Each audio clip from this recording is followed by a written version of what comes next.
Amen. Êtes-vous prêts pour la parole ce matin? Alléluia. On va prendre le repas du Seigneur ce matin à la fin du service, mais on va regarder les choses avec cela et en même temps, on va continuer avec notre petite série. C'est quoi notre série? De quoi? Je ne sais pas, parce que c'est un peu de tout inclus, du Saint-Esprit, la foi, les choses. Mais on va regarder un peu au sujet de la foi et la guérison ce matin. Tournez à Hébreux 11. Parce que notre Église est centre de la foi triomphante. Ça vient d'où exactement? Ça vient de verset 1 Jean 5, verset 4, qui dit « Parce que tout ce qui est né de Dieu triomphe du monde, et la victoire qui triomphe du monde, c'est notre foi. » C'est la victoire qui triomphe du monde, c'est notre foi, c'est votre foi. Donc, si vous manquez la foi, tu ne triomphes pas dans le monde. Et le monde, avez-vous regardé le monde récemment? C'est pas une bonne place. C'est pas plein de joie, plein de paix, beaucoup de choses. C'est pas bon, c'est méchant, la violence, plusieurs choses qui est vraiment énumérées dans la Bible qui viennent à la fin du temps. Et c'est là, et il multipliait. Donc, pour vaincre le monde, avoir la victoire dans le monde, on a besoin d'avoir la foi. C'est pas juste une terminologie religieuse. Oh, la foi, oh, j'ai la foi. J'ai rencontré l'histoire de Madame Samar. Elle avait le cancer et elle a dit, prie pour ma mère. Et j'ai dit, est-ce qu'elle a la foi pour la guérison? En autre mot, est-ce qu'elle croit dans la guérison? Parce que c'est la place où on a besoin de commencer. Si quelqu'un ne croit pas dans la guérison, oh non, c'est la volonté de Dieu d'avoir le cancer. OK, on a besoin de commencer là.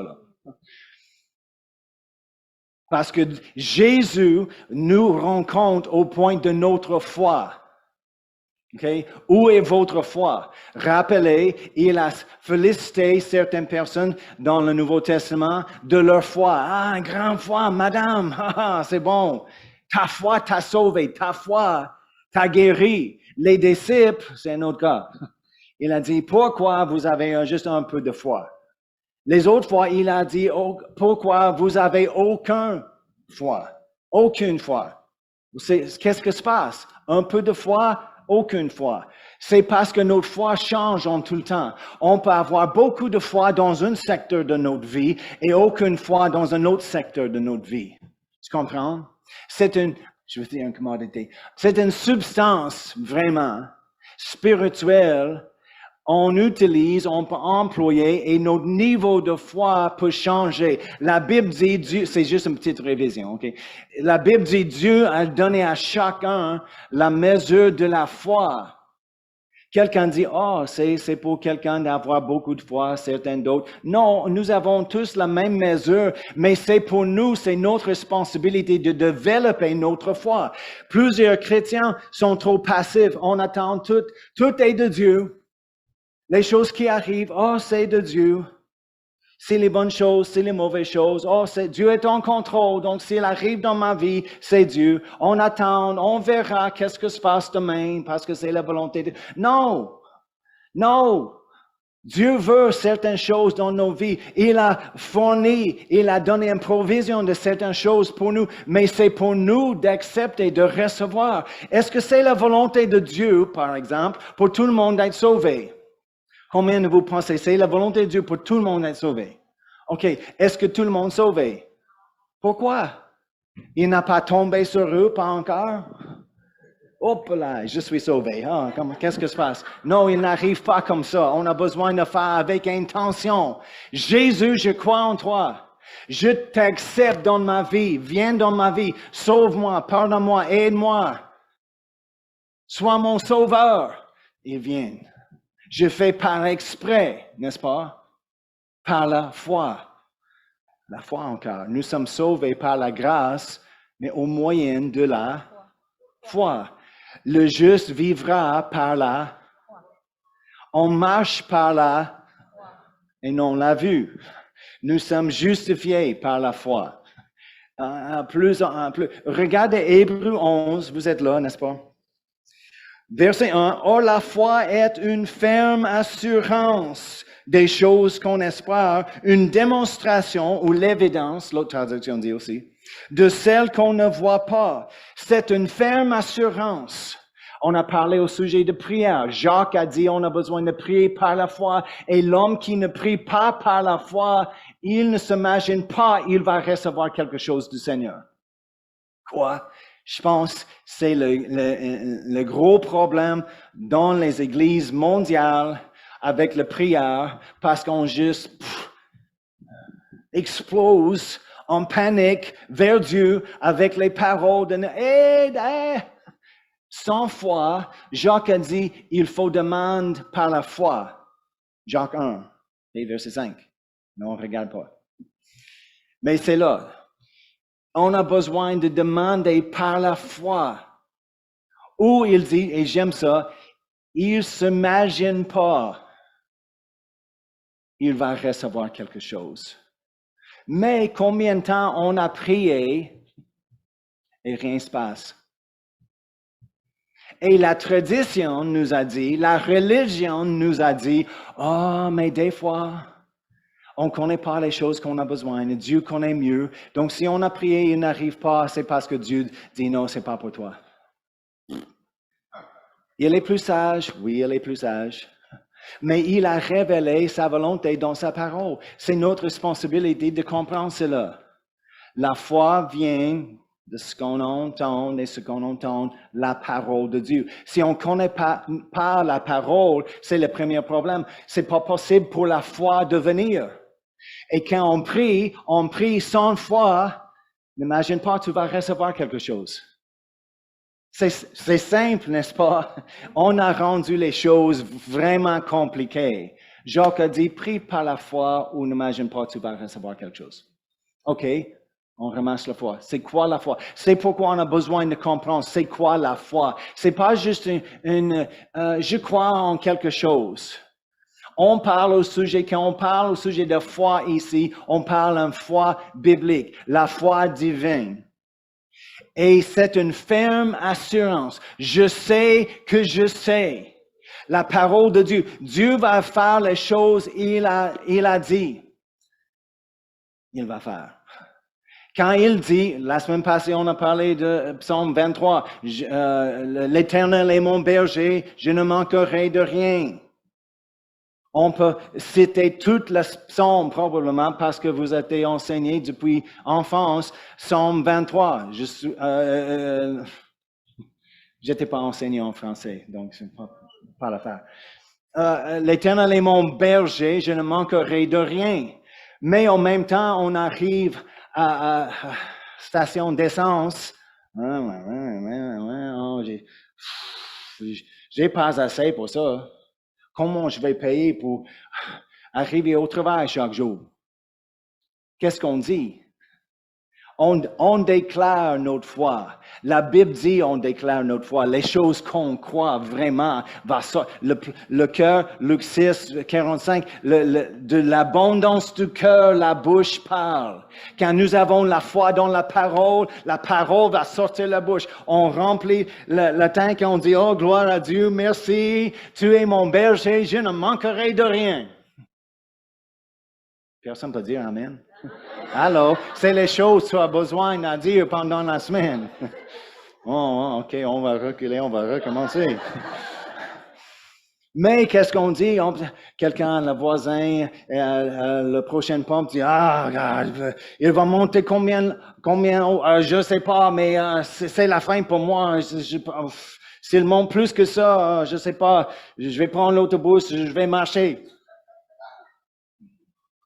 Il n'y a rien, c'est pas un problème avec ça. Mais qu'est-ce qu'on dit? Est-ce qu'on déclare notre foi? Dimanche, Alléluia, il est mon berger, on danse, on chante. Lundi, oh mon Dieu, comment je vais payer les factures? C'est quoi la réalité? La foi est une réalité, c'est une ferme assurance, pas juste un feeling dimanche. C'est une ferme assurance lundi, mardi, mercredi, jeudi, vendredi, samedi et encore dimanche. Toute la semaine, une ferme assurance. Il est mon berger, je ne manquerai de rien. D'accord? Regardez verset 6, l'importance de foi, on parle de l'importance de foi. Hébreux 11, 6. Or, sans la foi, tout le monde dit sans la foi. Sans la foi. Oui. Il est impossible, tout le monde dit impossible. Impossible. De lui être agréable. Oh, wow. On veut que Dieu est content avec nous. Il est agréable, il est plaît. Mais sans la foi, il est impossible de lui être agréable. Car il faut que celui qui s'approche de Dieu croit que Dieu existe et qu'il est le rémunérateur de ceux qui le cherchent. Ferme assurance, la foi. Sans ça, c'est impossible pour lui d'être agréable. Donc, on a parlé déjà, tourné à Romains 10, la foi arrive comment? Ce qu'on entend et ce qu'on entend la parole de Dieu. On va regarder comment la foi marche. Romains 10, rapidement. Romains 10, versets 9 et 10. Si tu confesses de ta bouche le Seigneur et si tu crois dans ton cœur que Dieu l'a ressuscité des morts, tu seras sauvé. Car c'est en croyant du cœur qu'on parvient à la justice et c'est en confessant de la bouche qu'on parvient au salut. Selon ce que dit l'Écriture. Donc, on croit dans notre cœur et on déclare avec notre bouche. C'est pourquoi Paul a dit en Corinthiens, nous avons le même esprit de foi. En Corinthiens 4, 12, je pense. Nous avons le même esprit de foi. C'est quoi l'esprit de foi? On a cru, donc on parle. Nous avons cru, c'est pourquoi nous parlons. Pourquoi on a cru quelque chose? Qu'est-ce qu'on a cru? La parole de Dieu, la promesse de Dieu. C'est plein dans notre cœur. De l'abondance de mon cœur, la bouche parle. Les promesses de Dieu, parce que les promesses, je mets dans le cœur, J'ai la protection. Psaume 91, le grand psaume de protection. Si on met dans le cœur, on a la foi pour être protégé quand on sort dans le monde. Il n'y a aucune garantie aujourd'hui. Il y a quelques années, souvent, il y avait des attentats. On n'a pas vu depuis quelque temps. Juste récemment, j'ai lu, et j'ai pensé, c'est depuis un peu de temps on avait ça. C'était comme constant avant. Mais ils vont revenir. Et tu seras où? Au milieu? Non, pas moi, je suis protégé. C'est pourquoi nous avons le Saint-Esprit, il nous conduit. Comme j'ai dit avant, nous avons les amis qui étaient supposés d'être là sur les tours, le 11 septembre 2001, quand ils ont tombé. Et le soirée avant, ils ont dit, ils ont planifié dans la ville, tôt dans le matin, monte sur les tours pour voir toute la ville de New York et faire les choses en New York après. Ils ont les ministres, ils chantent, font les choses, et les évangélistes, et 3 personnes. Et un des groupes dit, je pense qu'on a besoin juste de reposer demain. On va revenir à New York, on peut visiter la ville une autre fois. Quelqu'un d'autre dans le groupe dit, oui, je pense que c'est correct, oui, c'est bon, on va juste rester à l'hôtel. Et de l'hôtel, ils ont vu les tours tomber. Ils disent, c'était pas une vision, c'était pas un ange, juste quelque chose dans l'intérieur. La Bible appelle le témoignage du Saint-Esprit. Quelque chose dans l'intérieur dit, reste ici demain. Mais combien de temps on avait la même chose, mais on a raisonné avec notre intelligence. Mais non, c'est notre dernier jour à New York, on n'a jamais vu. La personne va nous amener dans la ville pour faire les choses spéciales et je ne sais pas quand on va revenir. Non, on va monter sur les toits. On commence à faire le raisonnement. Vous comprenez, parce que vous avez fait la même chose et trouvé des mauvaises situations avant. Mais on a besoin d'apprendre de cela. La prochaine fois, non, il y a quelque chose dans l'intérieur, quelqu'un dans l'intérieur qui m'a dit une autre chose. C'est pas pour être, un instant, je vais regarder qu'est-ce que l'Esprit m'a dit. Non, c'est bizarre. Soyez pas bizarre, OK? C'est pas un bon témoignage dans le monde. Pour nous, il a besoin d'être normal. Non, je sais pas, il y a quelque chose de demain. Je pense qu'on va juste rester ici. On va pas demain. Ou tu commences à dire quelque chose. Il y a quelque chose, dis pas cela. Et entraîne à dire, pourquoi je dis ça? Mais ça prend la foi pour agir sur les choses, d'accord? OK. On a regardé avant comment, parce que la foi vient de ce qu'on entend et de ce qu'on entend la parole de Dieu. C'est pas parce qu'on a entendu. Regardez, il ne dit pas parce qu'on a entendu. Foi vient parce qu'on a entendu la parole, de ce qu'on entend et de ce qu'on entend. Le verbe là, c'est un temps, on n'a pas vraiment en anglais ou en français, et ça veut dire continuellement. C'est un processus continuel. On entend et on entend et on entend. Présentement, dans notre circonstance, si on a besoin, le salut, quand le salut est prêché, la foi arrive pour le salut. Mais aujourd'hui, je veux parler au sujet de la guérison. Quand la guérison est prêchée, la foi arrive pour recevoir la guérison. Paul a dit, l'évangile est la puissance de Dieu. Regardez, Acte 14, je pense, oui, Acte 14. Et la guérison est une partie de l'évangile. C'est une partie de notre rédemption. Il y en a plusieurs qui ne croient pas ça, mais je pense que c'est facile si on lit la Bible. Rappelez, la foi vient de ce qu'on entend. Donc, la question ce matin, qu'est-ce que vous entendez? Parce que tu reçois la foi en quelque chose. Si tu écoutes l'actualité, 24/7, en tout le temps, tout de suite après l'église, qu'est-ce que se passe dans le monde? Je suis un peu comme ça. J'aime de voir les choses, mais j'ai besoin de faire attention, pas trop. Parce qu'il y a un effet. C'est trop.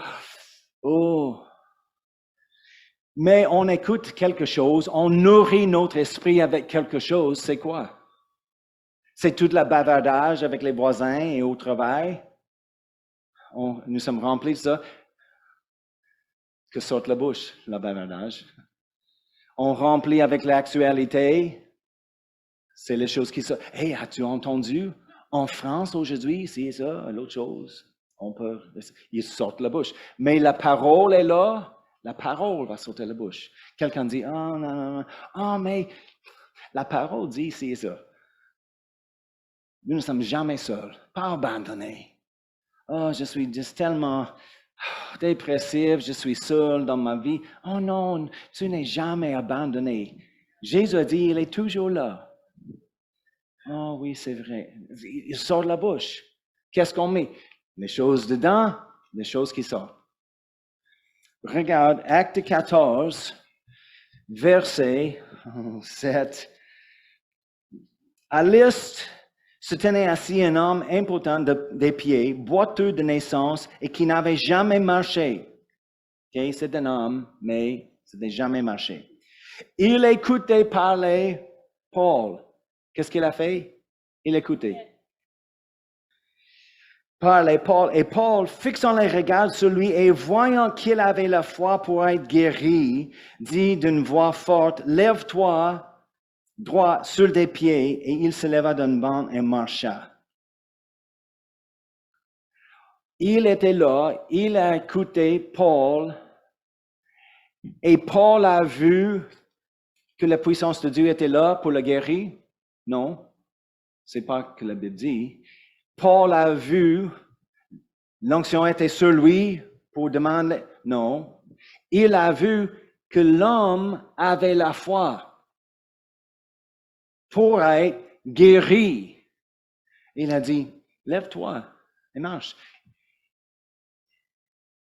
Il s'est levé et marché, il était guéri. Mais Paul a vu la foi.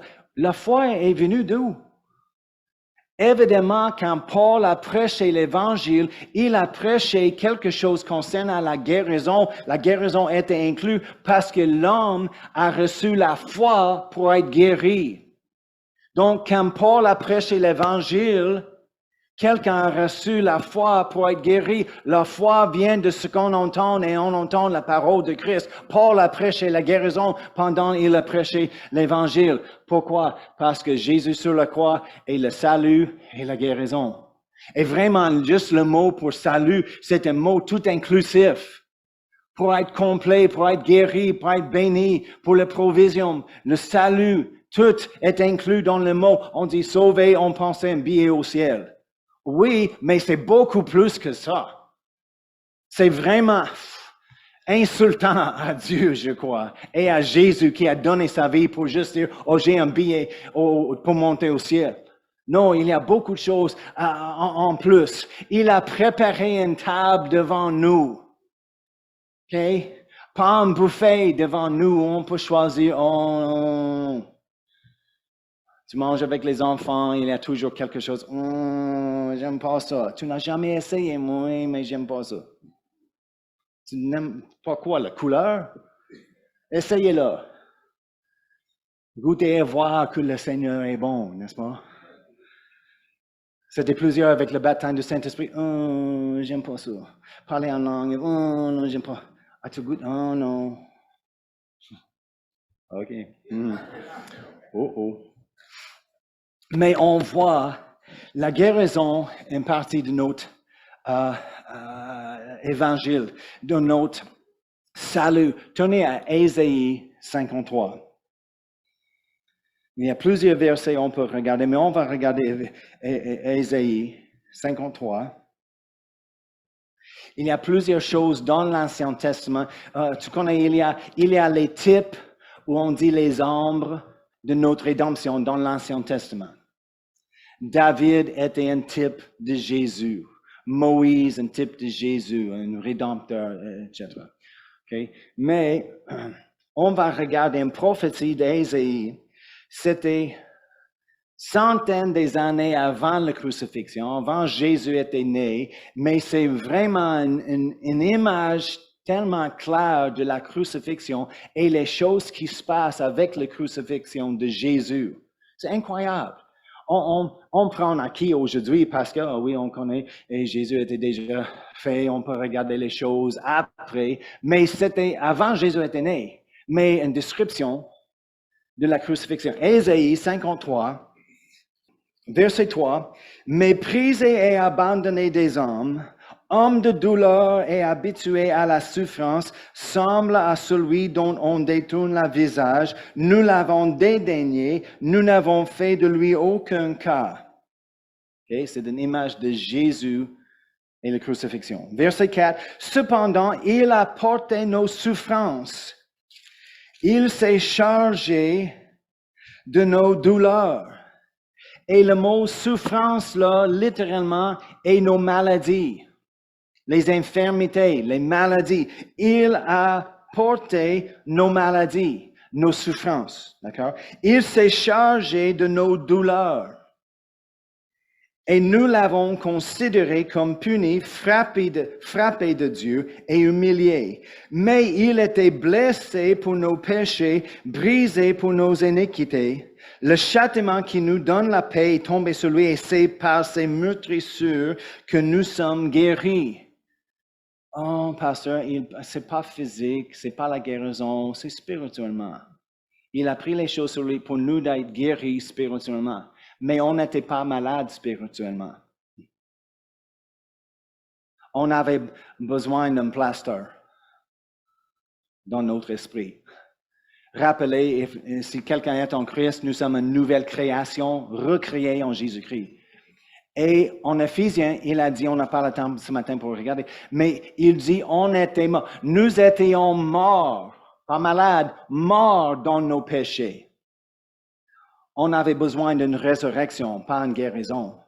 Donc, il parle de deux choses. la guérison physique et le pardon de tous nos péchés sur la croix. Une image, il a porté.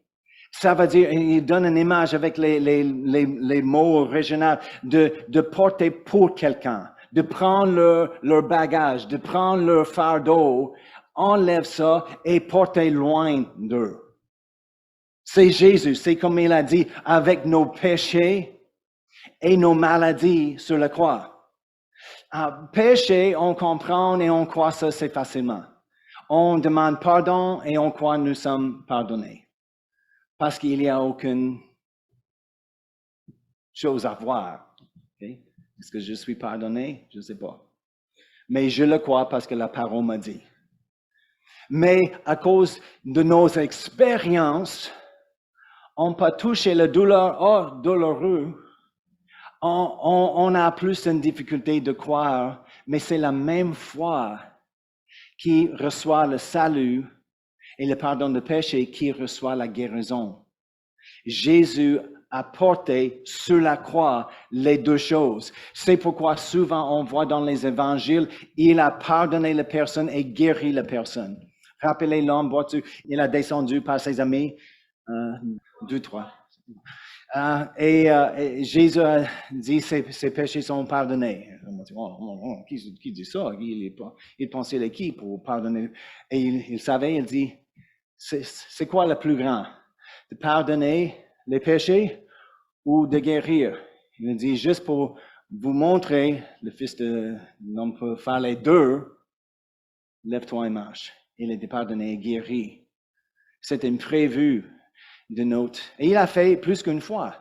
Mais c'est un prévu des choses qui arrivent. Ici, Ésaïe fait les choses. Si on regarde en Nombre 21, rappelez le serpent sur la perche, sur le bâton. Rappelez les enfants d'Israël, je viens avec moi, les enfants d'Israël, ils font les plaintes encore et on critique aux autres. Combien de fois on a fait les plaintes contre Dieu? Mais ils ont fait les plaintes et Dieu a dit, OK.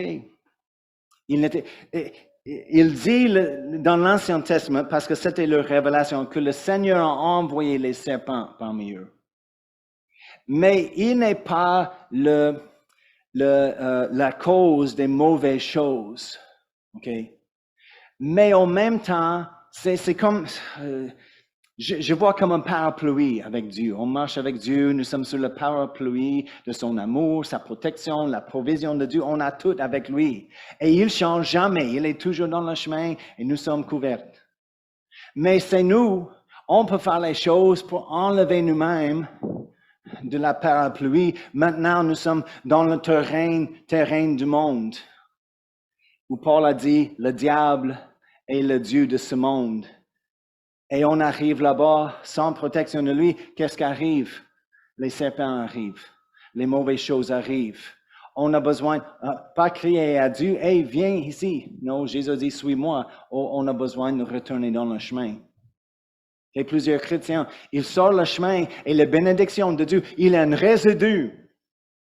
Tu comprends? Il y a un résidu dans notre vie quand on sort le chemin. La présence de Dieu reste avec nous un petit peu, les bénédictions, la faveur, toute la grâce. Mais après un temps, si on continue avec ça, le résidu est fini. Et nous sommes laissés juste dans le monde. Et il est là et on a besoin de retourner dans la maison du Père pour recevoir plein de bénédictions encore. C'est les choses, c'est pourquoi les serpents ont arrivé. Ils ont enlevé eux-mêmes de la protection de Dieu. C'est comme Dieu a protégé. Il a gardé tous les serpents à distance. Mais quand ils ont commencé de faire la place, rappelez en Corinthiens, il a dit, ils ont ouvert la porte pour le destructeur. Question, est-ce que Dieu est le destructeur? Non, c'est l'ennemi. Donc, il parle aux mêmes histoires dans le Nouveau Testament. Dans l'Ancien Testament, il dit, Dieu a envoyé les... Mais ils ont ouvert, Paul a expliqué, ils ont ouvert la porte au destructeur. Et il est venu. Pendant cela, ils ont prié, qu'est-ce que le remède? Faire un serpent. mettre sur la perche, lève pour tout le monde de regarder. Et après, ils sont mordus. Avec la mort, c'était la mort certaine. Mordu, bye bye, c'est fini. Mais il dit, après cela, regarde. Avec un regard fixé, intense, absorbant, en traduction dit. Pas juste, oh, je l'ai vu. Non. Fixe tes regards. C'est difficile parce que je comprends, je suis mordu. Je vais mourir en quelques minutes. Mais oublie ça, regarde. Jésus a expliqué, l'homme, il a dit, il faut que tu aies né de nouveau. Jean 3. Nicodème, oui, merci. Il a expliqué, comme Moïse enlevait le serpent sur le bâton, le Fils d'homme sera élevé aussi pour attirer tout l'homme vers lui. Jésus dit, c'est une image de moi. Jésus, un serpent? Oui, parce que sur la croix, il pas juste pris, on dit tout le temps, il a pris nos péchés. Mais en chrétien, il a dit, il est devenu péché. Ouf, pour nous. Il est devenu péché pour nous, dans notre place. C'est pourquoi un serpent représente Jésus. Mais dans l'exemple, l'homme, le type, dans l'Ancien Testament, la guérison physique était inclue dans le type. Si c'était inclus dans le type qui est moins que la vraie chose, certainement, il faut qu'il est inclus dans la vraie chose, la guérison physique aussi. Ils étaient pardonnés de la colère de Dieu et ils avaient la guérison physique. Si on regarde, il y a plusieurs exemples. Si on regarde l'agneau de Pâques, même chose. La colère de Dieu arrive, mais encore c'était le destructeur pour détruire tous les Égyptiens. Mais les Israélites étaient instruits faire les choses avec l'agneau, tout ça. L'agneau est un type de Jésus et tous les détails est vraiment quelque chose de lui. Mais mettre le sang sur les poteaux et l'entrée de la maison. Et quand il n'est pas possible pour lui d'entrer là-bas, faire la mauvaise chose à cause de le sang de l'agneau. Ils ont été sauvés de la colère de Dieu. Mais en même temps, il a mangé l'agneau pour les bénéfices physiques dans leur cœur. Rappelez, ils étaient une nation des esclaves, frappés, abusés, pas bien nourris. Les esclaves, et quand ils sortaient en psaume, il dit, il n'y a pas une personne faible, même faible, parmi le nombre. Pourquoi? Ils ont reçu la guérison physique avec le corps de l'agneau et la protection contre les mauvaises choses, la colère de Dieu avec le sang. C'est la même chose aujourd'hui quand on prend la communion, le repas du Seigneur, le Saint-Saint. On a deux éléments. Le sang pour le pardon de nos péchés et le corps qui était brisé pour nous pour la guérison physique. Donc, quand on prie pour être sauvé, les deux étant inclus dans notre rédemption en Jésus sur le croix, il a payé pour tous. Mais on prie différemment concernant les deux. On n'a pas besoin de prier différemment concernant le salut et la guérison. Mais à cause de tradition et nos expériences, on a besoin, écoutez, d'arrêter de mettre notre foi en notre expérience. On a besoin de revenir à la parole de Dieu pour notre foi. La foi n'arrive pas, elle ne vient pas à cause de notre expérience. Il arrive à cause de la parole de Dieu. Qu'est-ce que la parole de Dieu? Oh, j'ai prié pour la guérison, je n'étais pas guéri, donc la guérison n'est pas la volonté de Dieu pour moi. Non. Est-ce qu'on prie pour assez de foi pour être sauvé? Non. On croit, on reçoit. Est-ce qu'on prie si c'est la volonté de Dieu pour être sauvé? Écoutez, parce que c'est la place où on manque. Plusieurs fois, on a manqué la guérison à cause de ça. Parce qu'on a été enseigné de prier. Si c'est ta volonté, Seigneur, guéris-moi. Quel verset c'est là? Oh, mais Jésus a prié ça. Oui, Jésus ne priait pas pour la guérison non plus. Il a prié une prière de consécration. C'est une autre chose complètement. Différentes règles s'appliquent à la prière de consécration. Mais pour la guérison, il a répondu à toutes les questions. Le lépreux, il est arrivé. Je sais que tu peux, parce que dans mon église traditionnelle, on a dit toujours, oh, il est capable, mais on ne sait pas s'il veut. C'est répandu dans le Nouveau Testament, dans le ministère de Jésus. Le Saint-Esprit a inspiré cette histoire d'être enregistrée pour répondre à cette question pour tout le temps, pour l'éternité. Lépreux a dit, je sais que tu peux, mais je ne sais pas si tu veux. Jésus, immédiatement, étendu la main, il dit, je le veux, sois pur. C'est la réponse. On trouve nulle part où Jésus a refusé quelqu'un la guérison. Non, sois guéri, madame. Ah non, c'est la volonté de mon Père pour toi d'être malade. Jamais. Mais dans mon église traditionnelle, c'était le contraire. C'était la volonté pour tout le monde d'être malade, sauf peut-être en rare instance quelqu'un. Tu comprends? Pourquoi? On oublie la Bible. Mon expérience est plus importante. Non, on a besoin de changer nos expériences pour matcher la Bible. Le placier arrive avec les éléments pour le repas du Seigneur ce matin. Donc, si c'est une partie de notre rédemption, Jésus a payé pour cela, on ne demande pas, est-ce que c'est ta volonté? Non, on peut recevoir la guérison. Bon, merci. Et je vais juste expliquer, et tous ensemble, pour les éléments, le pain est au-dessus et il y a deux pellicules. Le premier est tellement mince, si tu enlèves tout le gros pour le jus, tu vas manquer le pain et bonne chance de retrouver après parce que c'est...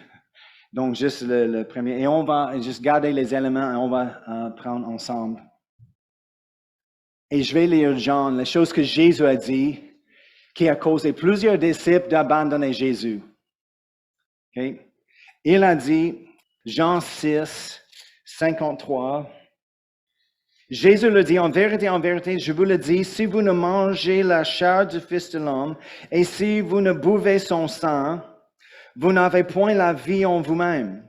Celui qui mange ma chair et qui boit mon sang a la vie éternelle, et je le ressusciterai au dernier jour. Car ma chair est vraiment une nourriture et mon sang est vraiment un breuvage. Celui qui mange ma chair, qui boit mon sang, demeure en moi et je demeure en lui. Comme le Père qui est vivant m'a envoyé et que je vis par le Père, ainsi celui qui mange vivra par moi.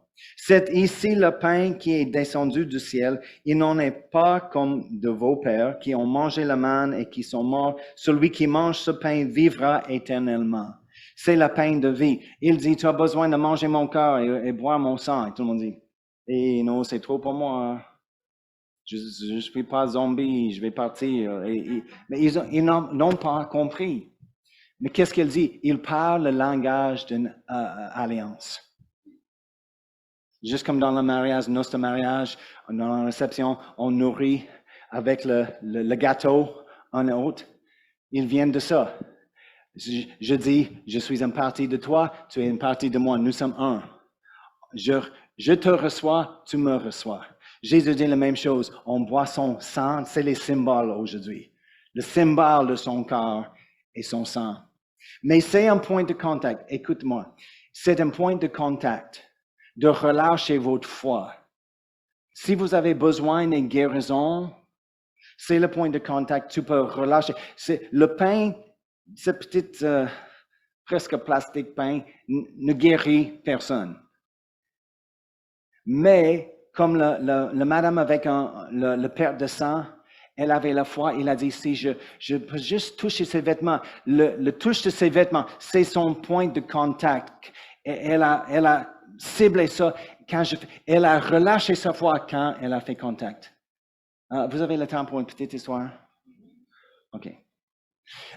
Nous avons les amis dans le ministère, ils supportent nous aux États-Unis. C'est une grande église à Pittsburgh, Pittsburgh Penguin, tu connais. Il est là. Et même le pasteur, il est aumônier pour le Pittsburgh Steelers. Il partage avec plusieurs autres pasteurs, mais il prie pour eux. Donc, c'est un bon gars. Mais lui et son épouse, ils avaient 4 enfants, 3 enfants, et le dernier, le fils, était autistique. Autiste, oui, autiste. Et il avait l'autisme sévère. Mais il avait quelque chose, il peut lire. Même à 2 ans, il arrive au restaurant, il peut lire tout le menu, tous les gros mots, et il a récité l'alphabet ABCD rapidement, encore et encore, et c'était son truc. Mais il a compris rien. Il était dans son boule, dans son propre monde d'autisme. Il n'a jamais répondu à son nom, jamais. Ils ont pris dans une rencontre de quelqu'un qui avait une onction pour la guérison. Ils ont est arrivé avec lui dans le fil de ministère. C'est leur point de contact.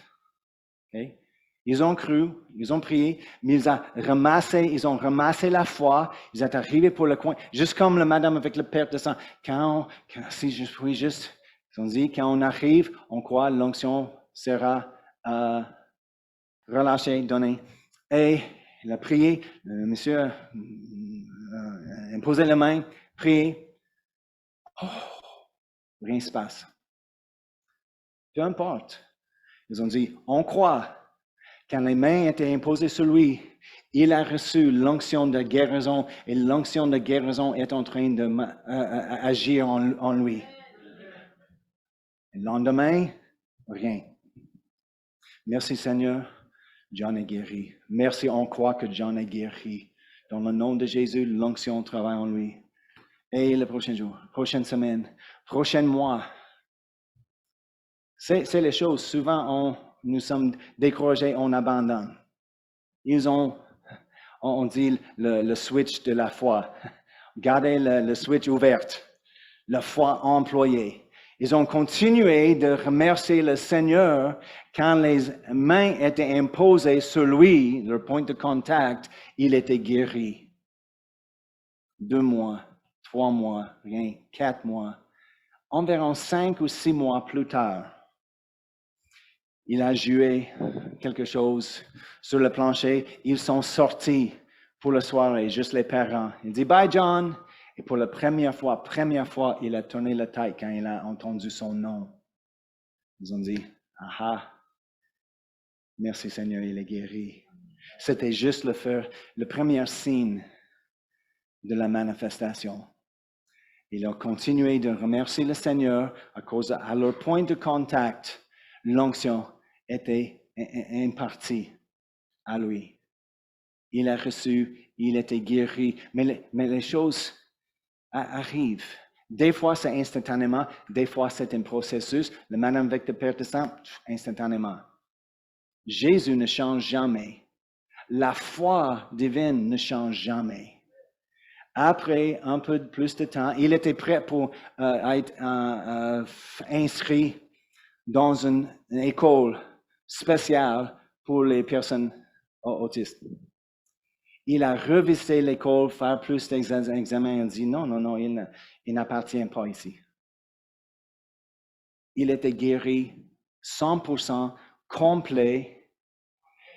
Et les choses l'ennemi fait qui étaient bizarres avec lui pour lire et faire les choses, il était avancé dans toutes les années de l'école pour lire.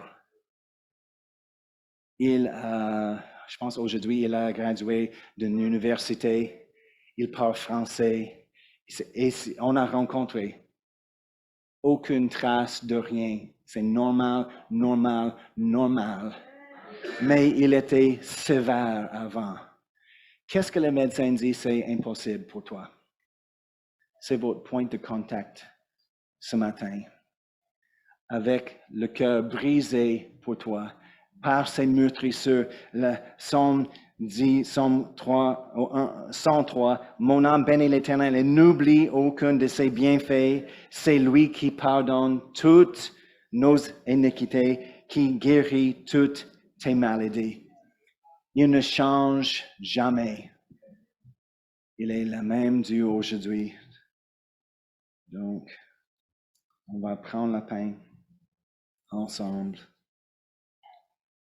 J'aime de briser, juste parce que son cœur était brisé pour nous. Et merci Seigneur pour ton cœur brisé pour nous, pour nos guérisons physiques. Merci pour les meurtrisseurs, toute la souffrance que tu as portée en notre place. Et maintenant, c'est notre point de contact. Et juste répétez après moi, dis Seigneur, merci pour ton cœur brisé, pour prendre toutes mes maladies. Et je relâche ma foi maintenant. Et je reçois la guérison. Car par tes meurtrisseurs, je suis guéri. Mangez ensemble. Merci Seigneur. Merci pour les cœurs guéris. Oh, les symptômes qui disparaissent, Seigneur. La force qui revient. Les cœurs, les poumons, les cerveaux, les jambes, les bras, Seigneur, qui fonctionnent correctement. Merci pour la guérison parmi nous, car tu es le bon Dieu qui guérit. Merci pour ton sang, Seigneur, versé pour nous, pour pardonner toutes nos iniquités. Pardonne tous nos iniquités, Seigneur, tous nos péchés, tous nos erreurs, tous nos échecs, même, Seigneur. On vient avec ça aujourd'hui. Et si tu as besoin de juste demander le pardon, c'est le temps, juste demander le pardon. Faire une consécration envers lui. Oh Seigneur, je te demande pour l'aide pour les personnes qui luttent avec les péchés, luttent avec leur cœur. On demande l'aide et la miséricorde, Seigneur. Donne la grâce pour être enlevé, pour monter au prochain niveau par ta force, à cause de ton précieux sang qui a été versé pour nous. Merci pour le sang. On reçoit le pardon et la vie éternelle en toi par cela. Vous pouvez le sang ensemble. Merci. Vous pouvez vous enlever. Ou lever, excuse. Allez, merci Seigneur. Merci. On te remercie pour la guérison, pour la parole de toi. Merci pour la vie que tu nous as donnée. Une vie pleine de joie, pleine de bonté, pleine de force. Et on peut être capable d'accomplir ton plan, ta volonté pour tous les jours de nos vies. Et on va vivre une longue vie, bénie de toi, avec ta présence, ta bonté, ta miséricorde qui nous suit chaque jour. Merci Seigneur, merci. Sois glorifié ici, dans nos vies, dans nos familles, dans nos maisons, dans notre Église, Seigneur, que tu es glorifié dans le nom de Jésus. Amen et Amen.